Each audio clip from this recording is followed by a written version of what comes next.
ভারত হচ্ছে অনেক বড় একটা দেশ বা বড় একটা রাষ্ট্র, যেখানে অনেকগুলো রাজ্য আছে, যেখানে অনেকগুলো সংস্কৃতি আছে, এবং সবাই হিন্দু ধর্মের অনুসারী হইলেও আবার হিন্দু ধর্মের মধ্যেও বিভিন্ন রকমের শ্রেণী ভেদ আছে আর কি।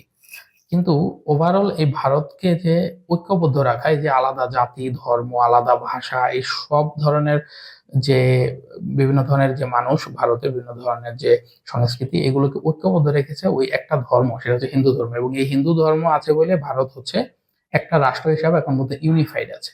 এর বাইরে আর কোনো কারণ নেই ভারত রাষ্ট্র ইউনিফাইড থাকার। হিন্দু ধর্মের উপর ভিত্তি করে যদি না থাকতো ভারত, তাহলে যে ভারত অনেক আগে অনেকগুলো রাজ্যে আলাদা আলাদা রাষ্ট্রে ভাগ হয়ে যেত। তো সেই ক্ষেত্রে ভারত সেই দিক থেকে চিন্তা করলে ভারতের ভিত্তিটা হচ্ছে পিওরলি একটা ধর্মভিত্তিক ভিত্তি আর কি, ধর্মভিত্তিক রাষ্ট্র বলা যায়।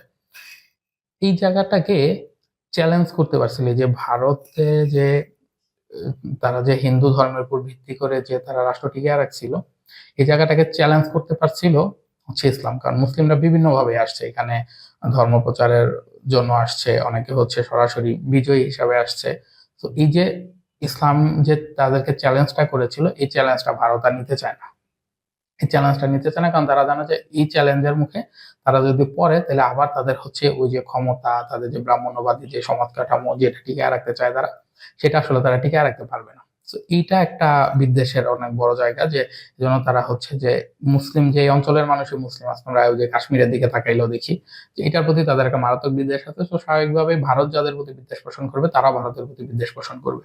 তো ইসলামের যে চ্যালেঞ্জটা, যে ইসলাম যে চ্যালেঞ্জ করেছিল তাদের ক্ষমতাকে, এবং অনেক ইতিহাস আপনারা হয়তো জানেন যে বিভিন্ন সময় ভারতের বিভিন্ন সম্রাটরা, বিভিন্ন রাজারা পালিয়ে চলে গিয়েছিল, যেখানে পরবর্তীতে ইসলামিক শাসকরা এসেছিল বা মুসলিম শাসকরা এসেছিলেন। তো ওই জায়গাগুলোতে এইটাও ভারত চ্যালেঞ্জ মনে করে, এবং এই জন্য ইসলামের অনুসারীদেরকে ভারত যে বিদ্বেষপূর্ণ দৃষ্টিকোণ থেকে দেখে।